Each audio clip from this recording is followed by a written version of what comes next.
그렇습니다. 함께 자리에서 나시겠습니다.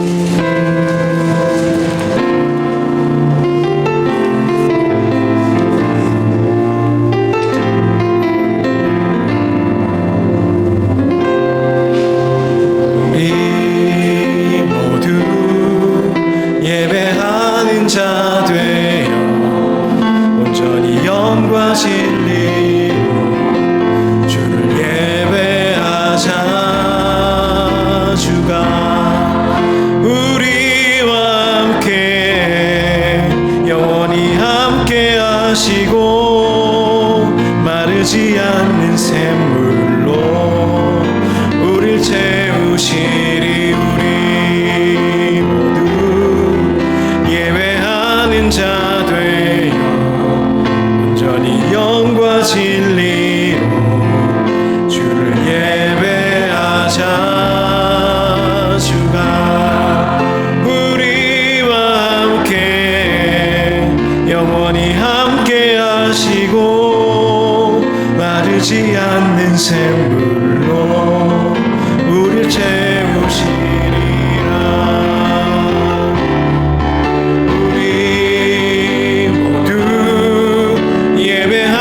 자 되어 온전히 영과 진리로 주를 예배하자. 주가 우리와 함께 영원히 함께 하시고 마르지 않는 샘물로 우릴 채우시리라.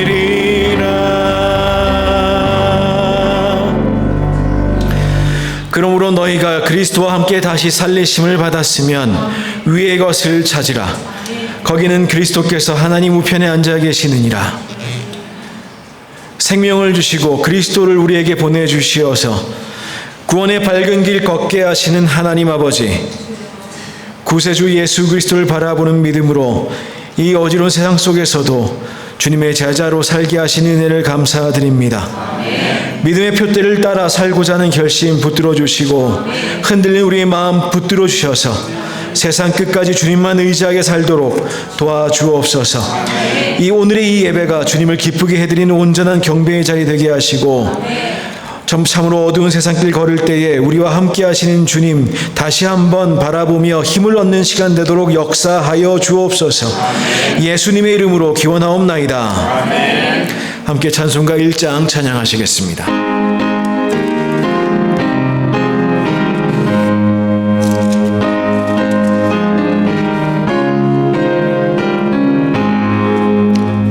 만독의 근원 하나님 온 백성 찬송 드리고 저 천사여 찬송하세. 찬송 성부 성자 성령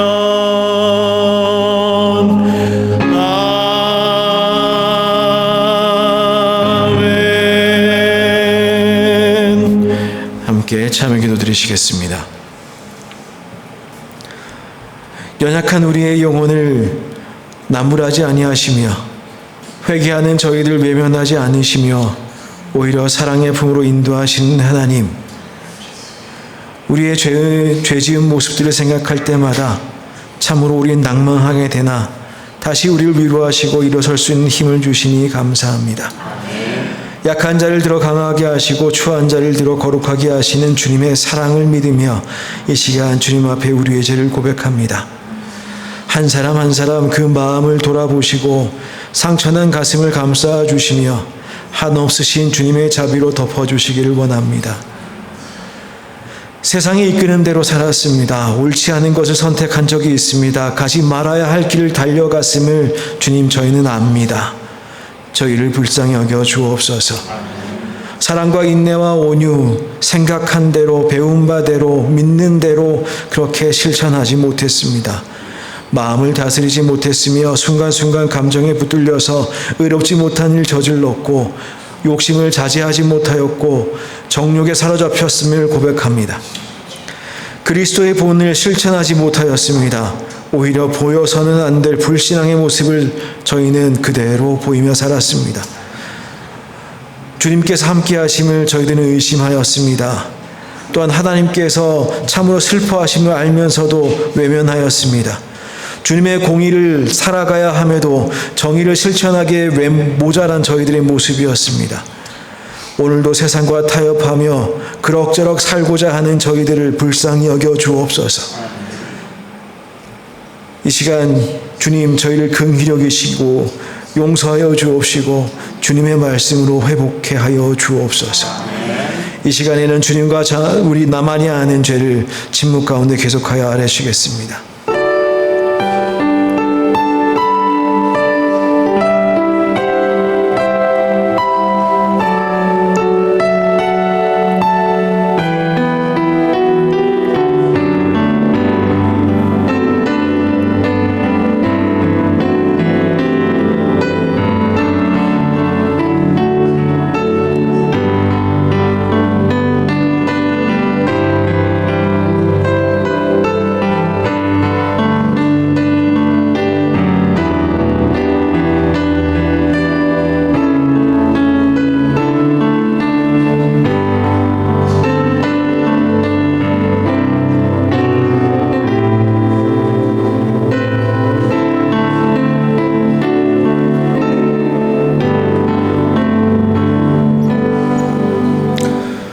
우리가 우리에게 죄 지은 모든 사람을 용서하오니 우리 죄도 사하여 주옵시고 우리를 시험에 들게 하지 마옵소서. 사죄의 은총에 감사드리며 예수 그리스도의 이름으로 기도드렸습니다. 아멘. 경배의 찬양 32장 함께 찬양하시겠습니다.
교동문 8번 함께 교독하겠습니다.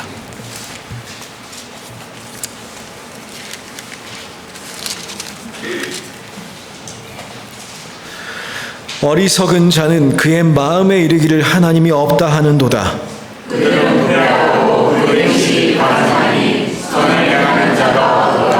여호와께서 하늘에서 인생을 굽어 살피사 지각이 있어 하나님을 찾는 자가 있는가 보려 하신즉 다 치우쳐 함께 더러운 자가 되고 선을 행하는 자가 없으니 하나도 없도다. 죄악을 행하는 자는 다 무지하냐. 그들이 떡 먹듯이 내 백성을 먹으면서 여호와를 부르지 아니하는도다. 그러나 거기서 그들은 두려워하고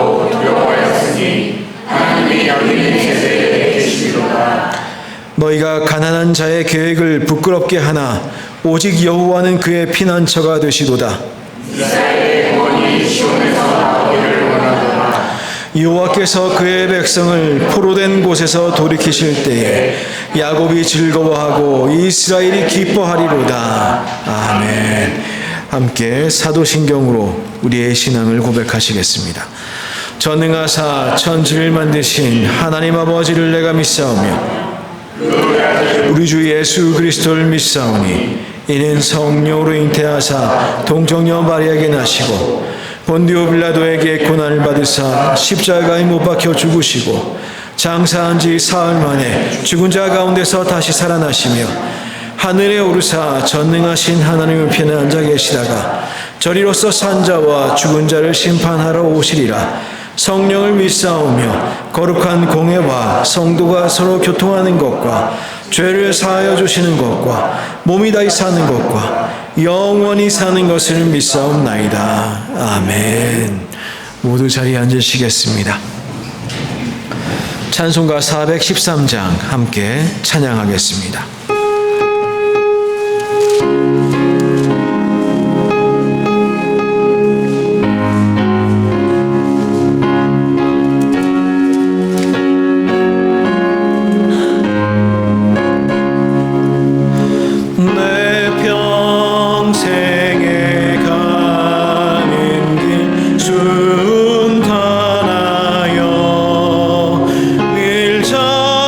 일전전한 것 같은지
최승원 장로님 기도 인도하여 주시겠습니다.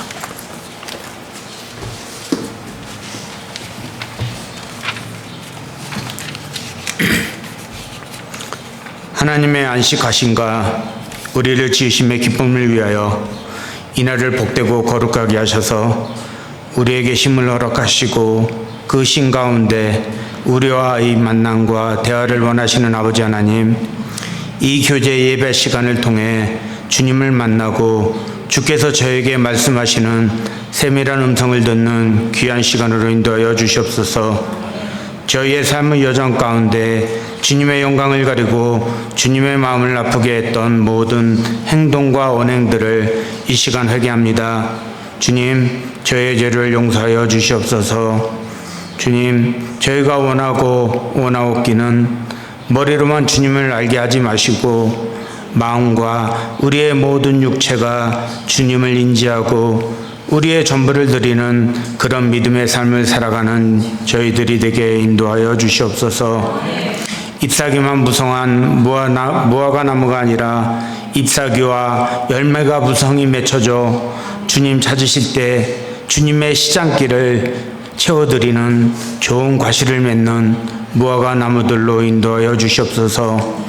혹여 우리의 죄와 교만으로 저희의 눈이 어두워져 주님을 알아보지 못하더라도 저희를 외면치 마시고 보혜사 성령님 역사하셔서 주님의 작은 음성을 듣고 반응하게 하시고 바늘구멍만한 빛을 보게 하셔서 다시 일어서게 하시고 회복되게 하심으로 주가 내 안에 내가 주 안에 똥아리를 들고 우리의 남은 생을 주를 위하여 헌신하며 주를 향한 사랑으로 살아가는 주의 귀한 백성들 되게 하여 주시옵소서. 매일의 삶 가운데는 나발과 같은 욕심과 포악으로 자기의 유익만을 쫓아가는 배부른 돼지가 되지 않게 하시고 아비가일과 같이 성과 지혜와 베풀므로 지각에 뛰어나며 선한 행실로 남에게 위로가 되며 나의 유익을 훔치 않는 저희들로 인도하여 주시옵소서.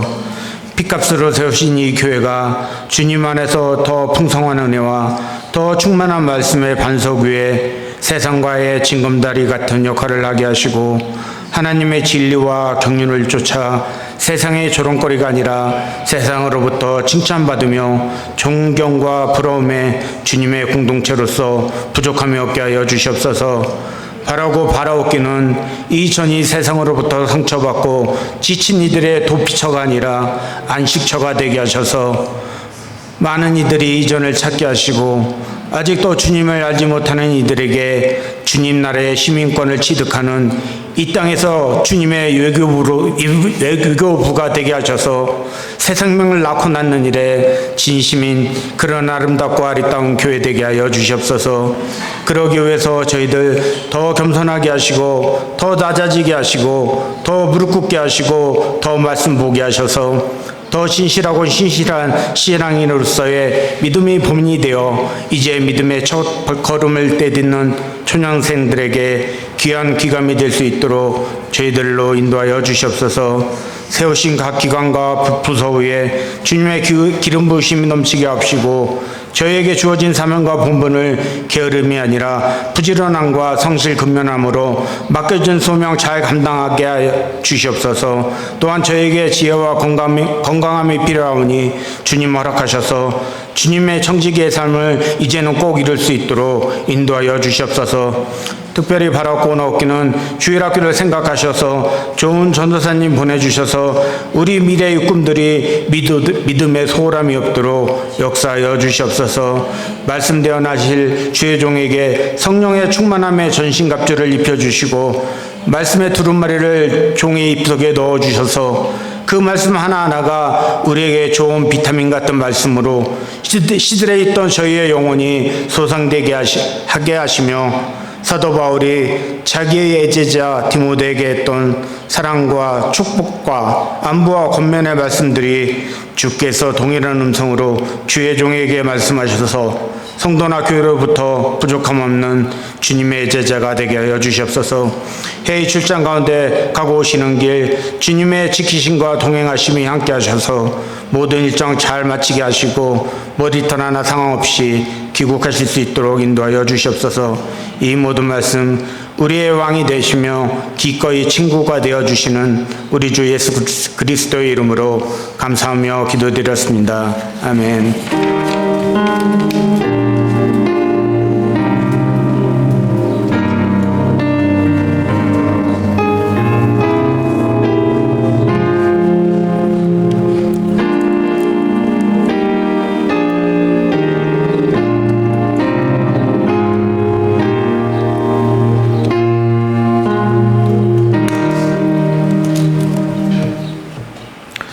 네, 우리 목마른 사슴 함께 찬양하시면서 준비하신 예물 주님 앞에 드리도록 하시겠습니다.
십자가 소망 품고 주님 앞에 예배자로 살아내길 기도합니다. 장민석 집사님, 정유정 집사님 감사헌금 드렸습니다. 왕이신 주님 사랑합니다. 완전한 치료자이신 예수 그리스도 믿고 신뢰하며 치유받고 증인으로 살아내길 기도합니다. 또 헌화헌금 드렸습니다. 함께 기도하겠습니다. 사랑과 은혜가 충만하신 하나님, 이 시간 예배로 나아오며 주님 앞에 기쁨으로 감사로 예물을 드립니다. 우리의 삶의 주인 되시는 주님, 우리의 소유의 모든 것도 다 주님의 것입니다. 이 시간 따로 구별하여 기쁨으로 드리오니 이 예물 받으시고 우리의 생명 받아주시고 우리의 인생을 통하여 주님의 나라 확장하여 주옵소서. 아버지 하나님, 또한 이 예물이 쓰이는 곳곳마다 아버지 하나님, 아름다운 교회가 일꾼이 되게 하시고 주님께 헌신되게 하시고 주님 기쁘시게 하는 교회 되도록 역사하여 주옵소서. 꼭 주님 원하시는 곳에 이 예물을 쓰일 수 있도록 주님 도와주셔서 아버지 하나님, 그리하여 아름다운 교회가 이 세상에서 쓸모 있는 교회 될 수 있도록 역사하여 주옵소서.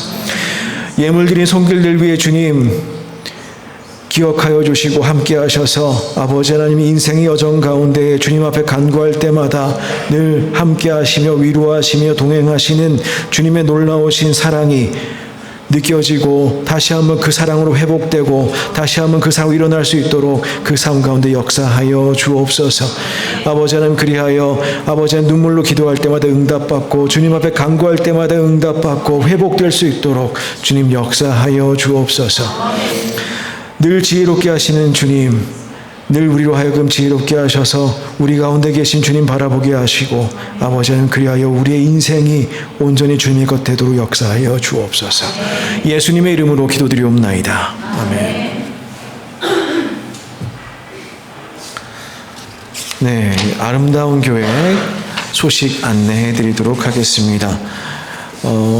예물 있는 가운데에 우리 감사헌금 하신 장민석 집사님, 정의정 집사님 굳이 이름을 불러드린 것은 지난주에 오셨으면 좋았을 텐데 못 오시고 그냥 가시게 되셨어요. 비행기 시간이 안 맞아가지고 예배를 한번 꼭 참여하고 싶어 하셨는데 못 보고 가셨는데 미국에 가서 정착하시게 되셨습니다. 그래도 아직 이곳의 사업을 완전히 정리된 것은 아니라서 모르겠습니다. 올해가 가기 전에 한번 좀 오실 수도 있을 것 같은데 오시면 참 좋을 텐데 그때 교제하실 수 있는 것으로 하고, 아무튼 그래서 미국에서 잘 정착할 수 있도록 우리 성도님들께서 많이 기도해 주시고 중보해 주시면 감사하겠습니다. 지난 주일에 주님의 인도하심으로 야외예배 은혜롭게 잘 다녀왔습니다. 다들 너무 고생하셨고요. 가는 길에 안 가신 분은 모르시겠지만 저희 2시간 반 걸려서 갔습니다. 이 버스를 빌렸는데 어찌나 버스가 잘 가는지요. 아무튼 열심히 갔는데 2시간 반 걸렸어요. 무슨 꾸에라바카 가는 것도 아니고 깨레따로 가는 것도 아닌데 잘 다녀왔습니다. 결과적으로는 하나님께서 인도하셔서 참으로 편안하고 안전하게 저희들 잘 다녀왔습니다. 감사합니다. 다녀와서 저희들 헌금 통계 개수가 아직 마무리되지 않았습니다. 지난주 헌금은 이번 주 헌금과 함께 개수되어서 다음 주에 여러분의 주보를 통해서 알려드리도록 하겠습니다. 오늘 예배 후에, 2부 예배 후에 식사 교제할 때에 청년부 모임, 우리 청년부실에서 모입니다. 기억해 주시고 다 모여주시면 좋겠습니다. 그리고 참 송구한 말씀 또 드려야 되는데요. 5월 동안에 제 출장이 여러 차례가 있는데 그중에 주일을 2번 빠지게 되는 출장이 있게 됐어요. 그래서 다음 주 주일날 예배 드리고 저는 유럽 선교대회 강사로서 또 좀 이렇게 선교해 드릴 일이 생겨서 한 2주일 가까이 그리스와 이탈리아와 프랑스를 방문해야 됩니다. 여러분들 기도해 주시고 잘 다녀오셔서 기도해 주시고 사실 그렇습니다.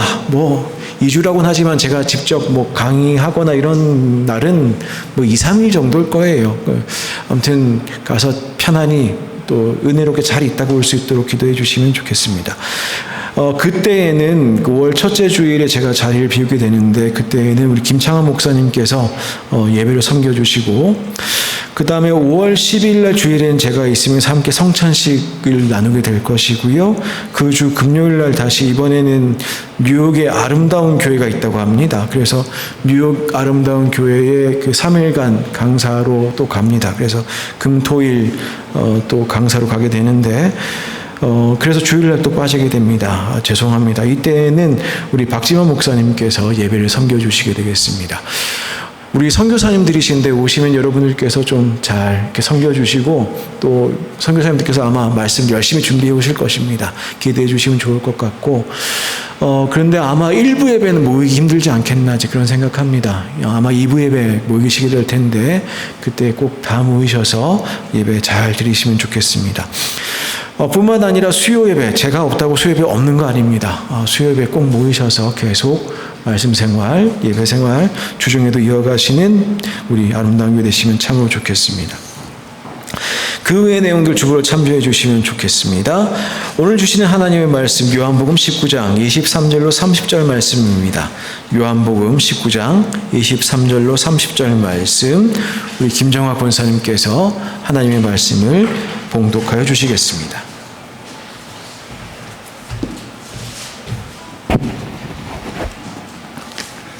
다 찾으신 줄 알고 하나님의 말씀을 봉독하겠습니다. 군인들이 예수를 십자가에 못 박고 그의 옷을 취하여 네 깃에 나눠 각각 한 깃씩 얻고 속옷도 취하니 이 속옷은 호지 아니하고 위에서부터 통으로 짠 것이라. 군인들이 서로 말하되 이것을 찢지 말고 누가 얻나 제비 뽑자 하니 이는 성경에 그들이 내 옷을 나누고 내 옷을 제비 뽑나이다 한 것을 응하게 하려 함이러라.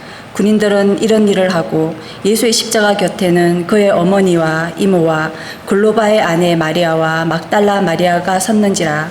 예수께서 자기의 어머니와 사랑하시는 제자가 곁에 서 있는 것을 보시고 자기 어머니께 말씀하시되 여자여 보소서 아들이니이다 하시고 또 그 제자에게 이르시되 보라 내 어머니라 하신대 그때부터 그 제자가 자기 집에 모시니라. 그 후에 예수께서 모든 일이 이미 이루어진 줄 아시고 성경을 응하게 하려 하사 이르시되 내가 목마르다 하시니 거기 신 포도주가 가득히 담긴 그릇이 있는지라. 사람들이 신 포도주를 적신 해면을 우슬초에 메어 예수의 입에 대니 예수께서 신 포도주를 받으신 후에 이르시되 다 이루었다 하시고 머리를 숙이니 영원히 떠나가시니라. 아멘. 네, 이 말씀을 통하여 오늘 예수님과 주님의 옷이란 제목으로 말씀 나누겠습니다. 잠시 기도하겠습니다. 사랑 많으신 하나님 감사합니다. 오늘도 저희들 예배에 주님 말씀으로 은혜 얻기를 원합니다. 주님 말씀하시고 저희들은 잠잠히 깊이 듣도록 도와주옵소서. 예수님의 이름으로 기도드리옵나이다. 아멘.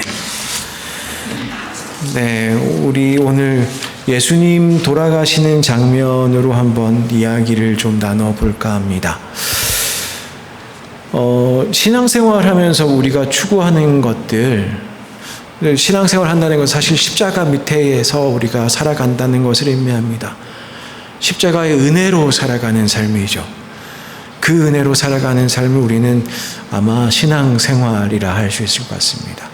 그 주님을 기억하고 주님의 뜻대로 살아가고자 애써보는 그런 삶 말입니다.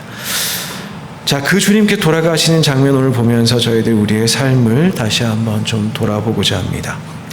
주님께서 마침내 해골이라고도 불리는 골고다라고 하죠. 갈보리 골고다.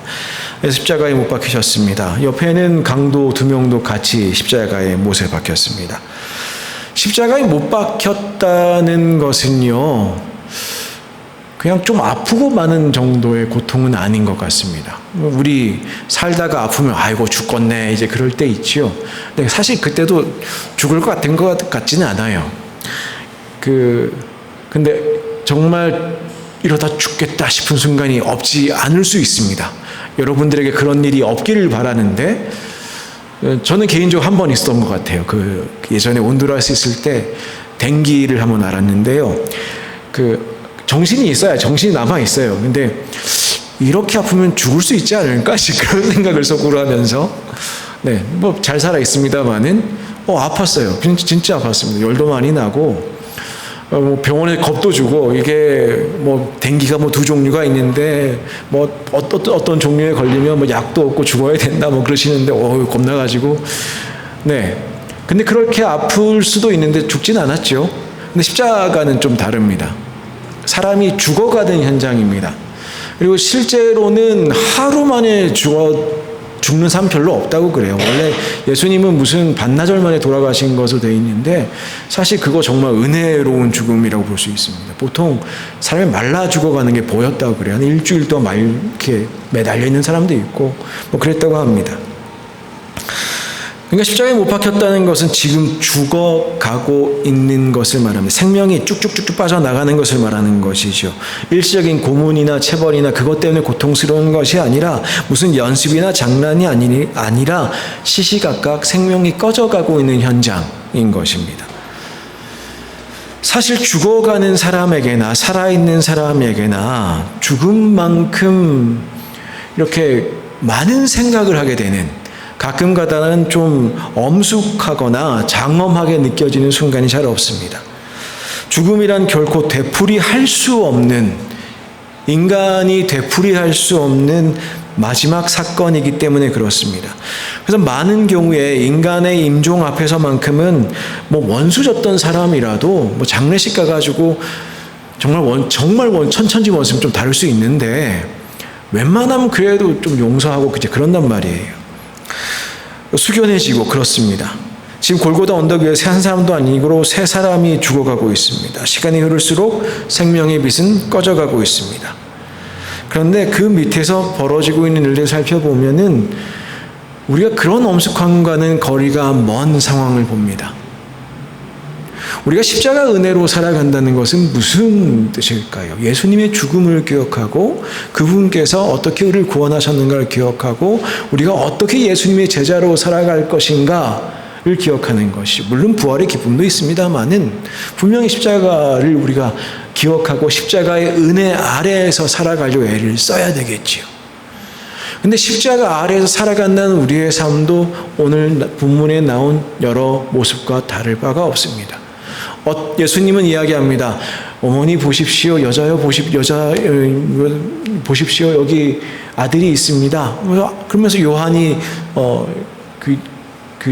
마리아를 계속 그 다음에 어머니를 섬긴 이야기가 나옵니다.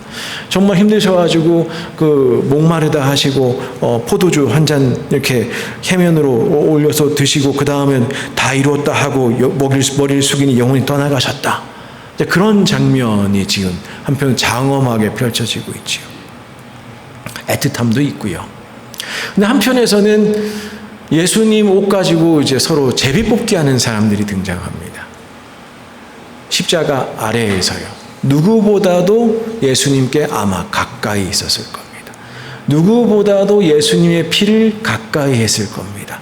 누구보다도 예수님의 그 고통을 가까이서 느끼고 있었을 것입니다. 그런데 십자가 바로 아래에 있는 군병들이 이 예수님의 죽어가시는 모습 앞에서 한 짓이라고는 것이 예수님의 옷을 4종류로 나눠서 각각 하나씩 얻는 거였습니다. 이게 왜 이런 일들이 벌어지느냐. 당시 로마 제국은요, 죄수를 사형시킬 때에 죄수가 그냥 죽는 게 아니잖아요. 그 전에 입던 옷들이나 그 전에 가지고 있던 동전 지갑이나 우리가 지금 동전 얘기하면 굉장히 가치가 없게 여겨지지만 옛날에는 동전이 어마어마한 돈이었잖아요. 동전, 은전, 금전, 동전 주머니 있으면 뭐가 있을 거 아닙니까? 이 사형 집행하는 사람들이 죄수의 유류품을 가질 수 있는 권리가 있었어요. 자기가 사형을 집행하는 그 사형수의 유류품을 가져갈 수 있는 권리가 있었습니다. 그리고 보통 사형할 때 4명이 한 조가 돼서 한 사람의 사형을 집행을 합니다. 양쪽에서 받고 아래에서 받고 같이 세워야 되니까요. 나무에다 박는 경우도 있지만 진짜 그냥 있는 나무요. 저렇게 살아있는 나무에다가 사람을 박기도 했었습니다.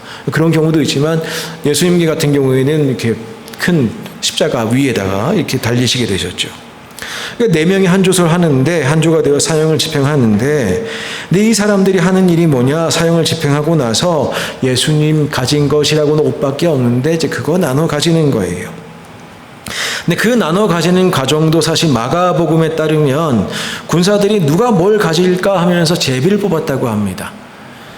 자, 그러니까 예수님의 옷이 한 벌이 있는데 그걸 가위로 나눠서 4조각 낸 다음에 그걸 나눠 가졌다는 것이 아니라, 이스라엘 사람들은 옷을 어떻게 입냐면요, 먼저 속옷을 입어요. 속옷을 입고 나면 그 다음에 겉옷을 입습니다. 근데 겉옷이 펄럭이겠죠. 옛날 이스라엘, 그리스 그 동네 옷들 생각하시면 됩니다. 그러면 허리에 큰 천을 이렇게 둘둘 말아서 묶어요. 허리천이 있습니다. 그 다음에 머리에 수건 같은 걸 씁니다. 그리고 신발을 신지요. 그럼 딱 4조각이 나와요. 겉옷, 허리띠라고 하기엔 좀 큰 천, 그 다음에 머리 수건, 그리고 신발. 이걸 나눠 갖는 겁니다. 누가 그러면 겉옷 가질까? 제비 뽑는 거죠. 그럼 누가 신발 가질까? 제비 뽑는 거죠. 이렇게 제비를 뽑아서 하나씩 가져갑니다. 근데 그러고도 하나가 더 남았다고 그래요. 요한복음에서는 그것도 제비 뽑았다고 그럽니다. 왜냐? 이걸 잘라서 나누면 아무짝에 쓸모없기 때문에 그래요. 그래서 속옷도 취하니 이 속옷은 호지 아니하고 서로 이렇게 엮어서 만든 것이 아니라서 위에서 통으로 짠 것이라서 뭐라고 하느냐, 이거 찢지 말고 누가 얻나 제비 뽑자. 그 네 가지 중에 옷들을 하나씩 가지고 나머지 속옷도 누가 하나 가져가자, 누가 독식하자. 그 제비를 한번 더 뽑았다는 겁니다. 어디에서요? 이제 지금 숨이 넘어가는 예수님 앞에서, 십자가 아래에서.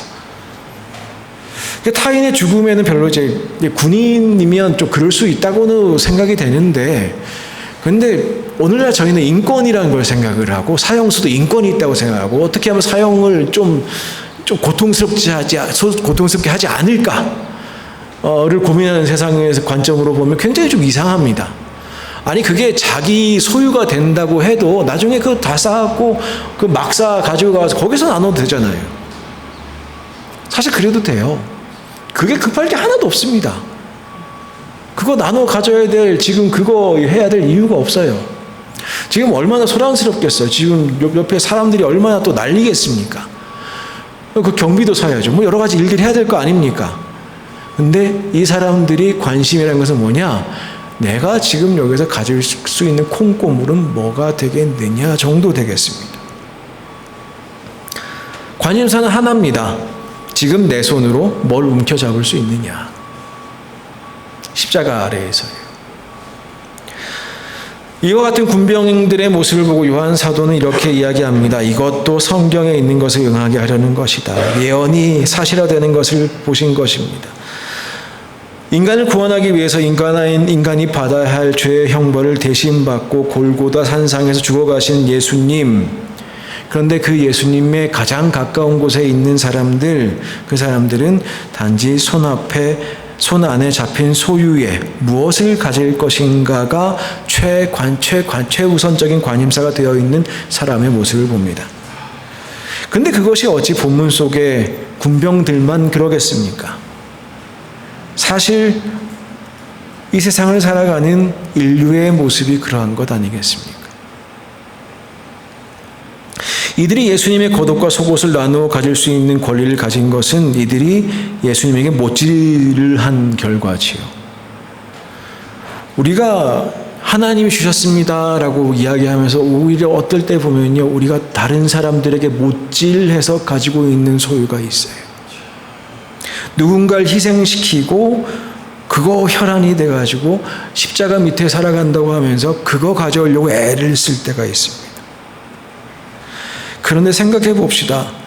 군병들이 지금 사형하면서 그리고 어떻게 뭘 가지면 좋을까 최선을 다해서 이렇게 저렇게 한번 나눠보자라고 하면서 가져갔던 그 옷이 군병들의 살림살이에 뭐가 그렇게 도움이 되겠습니까?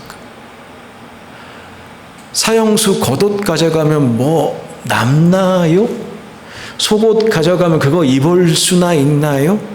아니 그 신발 가져가면 누구한테 팔 수 있나요? 예수님 채찍 맞아가지고 피떡이 다 됐을 텐데 그 옷이 그거 뭐하러 가져가요? 무슨 살림살이에 도움이 됩니까? 도움이나 됐으면 모르겠는데. 그런데 거기에 관심이 많아요. 예수님은 나사렛 출신이셨고 가난한 동네 사람이셨습니다.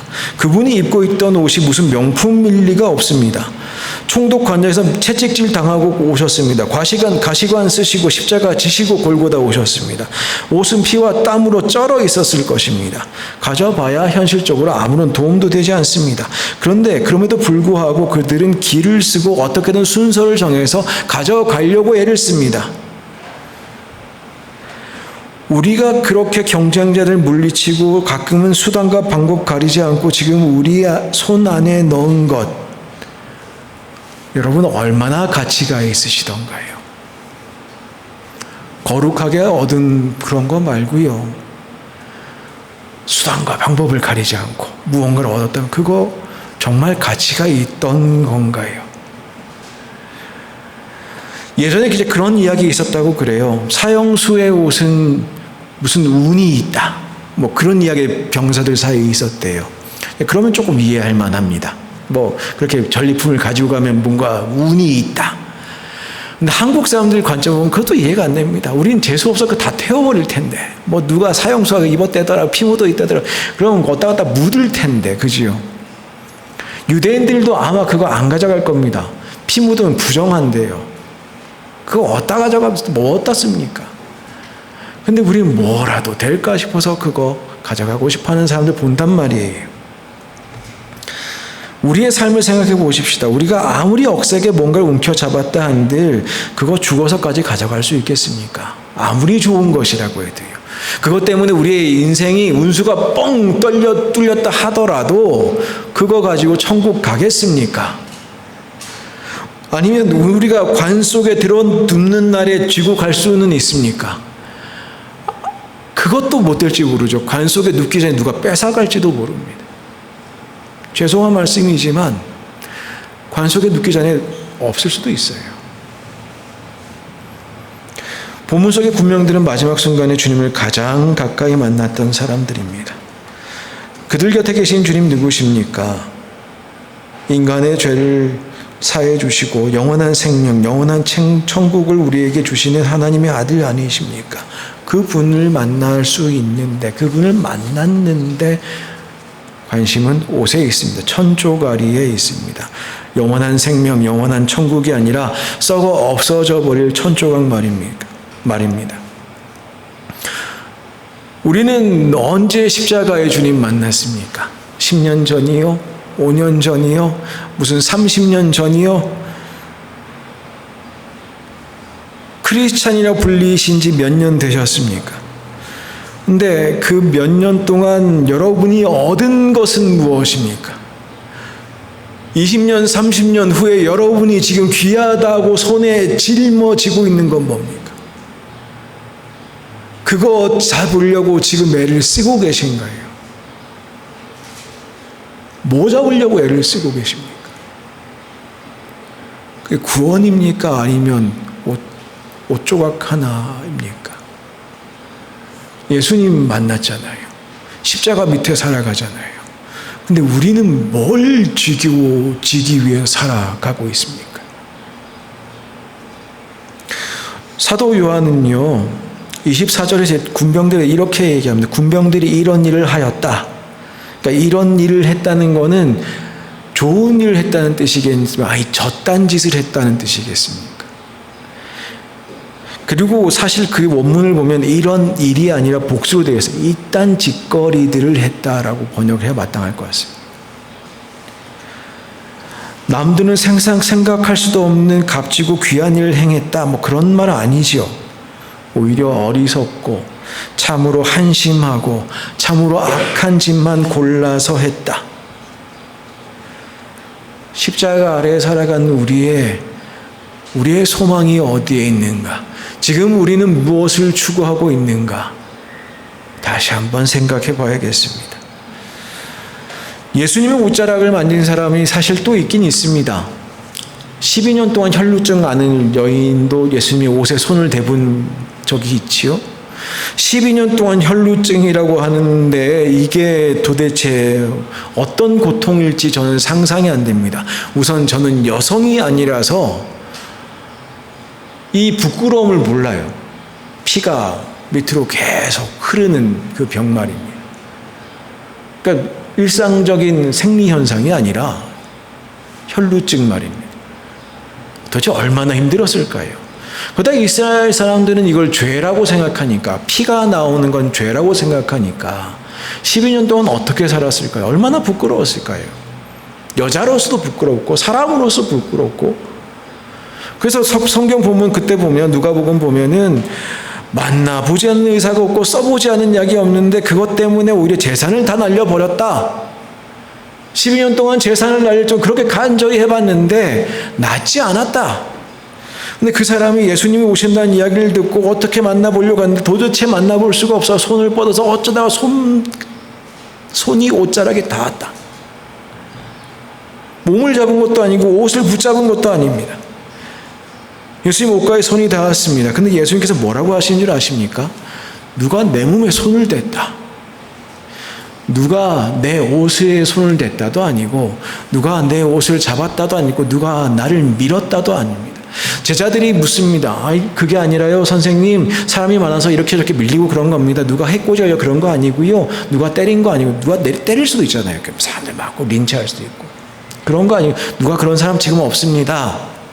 예수님 다시 말씀하십니다. 누가 내 몸에 손을 댔다. 내 몸에 손을 댔다. 내 몸에서, 너는 내게서 능력이 나간 줄 내가 안다. 누가 내 몸에 손을 대었다.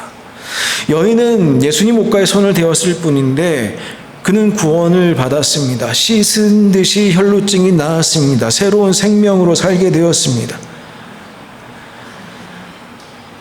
만약 우리가 그 예수님의 옷이 우리의 인생의 목적이라면, 그냥 손이 스치기만 해도 낫는 그 옷이 목적이라면 이 병사들 얼마나 큰 복입니까? 근데 우리가 그게 목적이 아니잖아요. 만약 만약 예수님 옷자락 만져가지고 그 옷에서 뭐 이렇게 돼가지고 그런 거라면 지금 병사들 논았죠. 아주 잘 됐죠. 근데 그런 게 아니지 않습니까? 이 옷을 움켜쥔 군병들에게 태산 진동할 만한 큰 능력이 임해야 되지 않겠습니까? 그러나 뭐 없어요. 그런 게 있을 리가 없습니다. 군병들은 예수님의 옷을 움켜잡았으나 그 옷 자체가 목적이었습니다. 여인은 그게 아니라 옷에 닿았지만 이는 예수님이 너무나도 간절했습니다. 이제 우리의 손을 한번 들여다보시지요. 우리는 어디에 손을 대려고 합니까? 어디에 손을 대려고, 무엇을 그렇게 갈구하고 있습니까? 얼마 전에 우리 수요 예배하다가 누가복음 10장 같이 읽었는데요. 예수님께서 제자 70명 부르셔서 훈련시킨 다음에 2명씩 한 조로 해가지고 전도 여행 보내는 장면이 나옵니다. 전도 여행 나갔던 제자들이 다 신나서 돌아와요. 나갔더니요, 예수님 저희들이 귀신도 내쫓고요, 뭐도 하고요. 특별히 귀신 내쫓은 게 너무너무 좋았어요. 이 승리감을 말할 수 없었습니다. 제자들이 돌아와서 막 좋아하니까 예수님께서 뭐라고 하신 줄 아십니까? 잘했다, 나도 좋다, 그렇게 말씀하신 게 아니라 귀신들이 너희에게 항복하는 것으로 기뻐하지 말고 너희 이름이 하늘에 기록된 것으로 기뻐하라. 우리 신앙의 목적이 어디에 있습니까? 무엇을 지금 우리는 움켜 잡아야 하는 것입니까? 우리가 주님을 믿어야 궁극적인 목적이 영원한 하나님 나라인 것을, 주님을 붙잡고 우리가 살아야 될 이유가 우리가 이 세상 가운데서 영원한 생명으로 살아가야 됨을 단적으로 일깨워주고 있는 것 아닙니까? 말씀을 마무리 짓겠습니다. 참으로 힘든 순간들이 있지요. 시편 88편 같은 시편 보면 해만이라는 사람이 있는데 참으로 지혜가 많은 사람이 있는데 시편 88편 혹시 읽어보실 기회 읽어보십시오. 좋은 말이라고는 하나도 없어요. 하나님 때문에 힘들어 죽겠습니다. 처음부터 끝까지 그게 이 이야기입니다. 근데 앞에 보면 찬송시 돼 있어요. 이게 무슨 찬송시인지 전 이해가 안 됩니다. 뭐라고 이야기하냐면 심지어 제가 죽고 나서야 주님 찬송할 수 있을까요? 너무 인생이 힘드니까요. 냉소적으로 들릴 수도 있겠습니다. 근데 기도의 신비가 있어요. 욥도 그렇게 하나님 막 이야기하죠. 근데 욥이, 하나님께서 나중에 욥과 욥의 친구들한테 뭐라고 말씀하십니까? 내가 욥은 인정한다. 욥은 나를 공경했다. 그러면서 끊임없이 불평하면서 하나님 앞에 있잖아요. 하나님 앞에 있잖아요. 하나님 앞에 있지 않습니까? 참 기도의 신비가 있는 것 같습니다. 팀 켈러라는 목사님이 작년에 돌아가셨죠. 작년에 돌아가셨죠.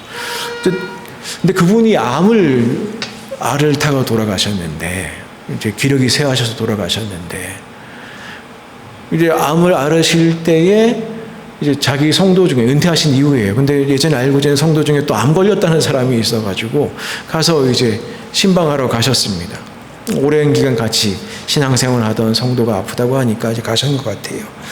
가서 물어보셨답니다. 많이 힘드시지요? 근데 그 성도가 그렇게 대답했습니다. 부활이 치유 못할 병은 없습니다.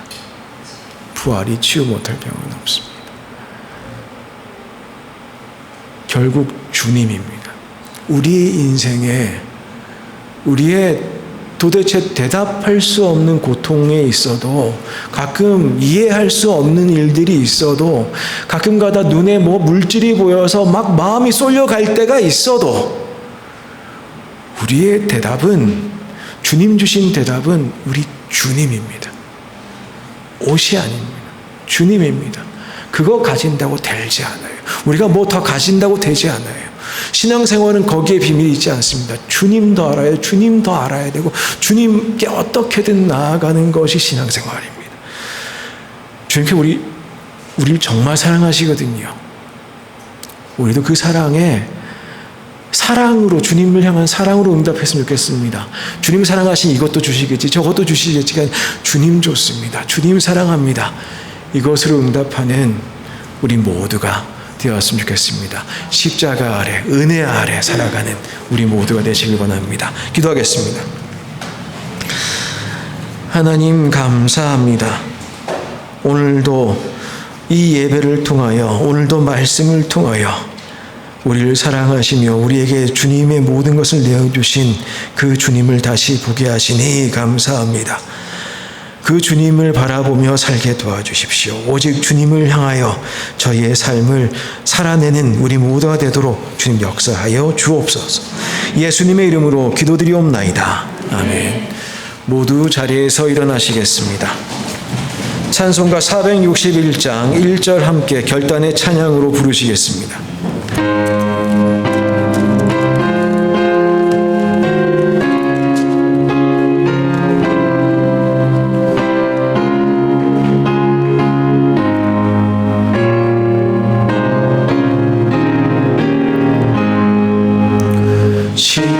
십자가를 질 수 있나 주가 물어보실 때 죽기까지 따르오리. 성도 대답하였다.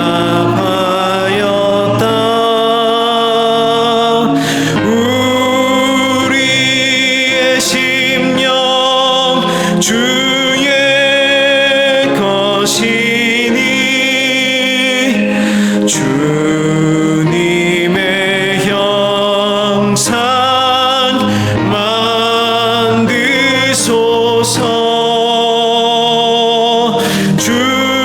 주인도 따라 살아갈 동안 사랑과 충성 늘 바치오리다.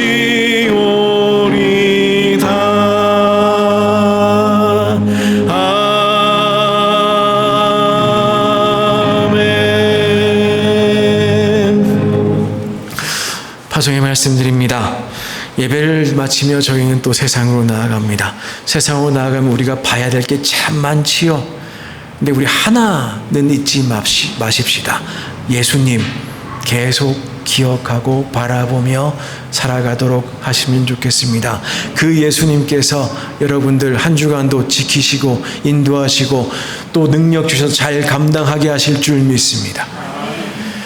이제는 우리 주 예수 그리스도의 은혜와 하나님 아버지의 거룩하신 사랑과 성령님의 친밀하신 교제가 이전을 나서며 예수님의 십자가 아래에서 은혜로 살아가고자 다짐하는, 오직 예수님만 바라보며 살아가고자 다짐하는 모든 성도들 위해, 그들의 가정과 일터와 자녀들 위해, 또한 이 땅 멕시코 위에 이제부터 영원까지 함께 계시옵기를 간절히 축원하옵나이다. 아멘.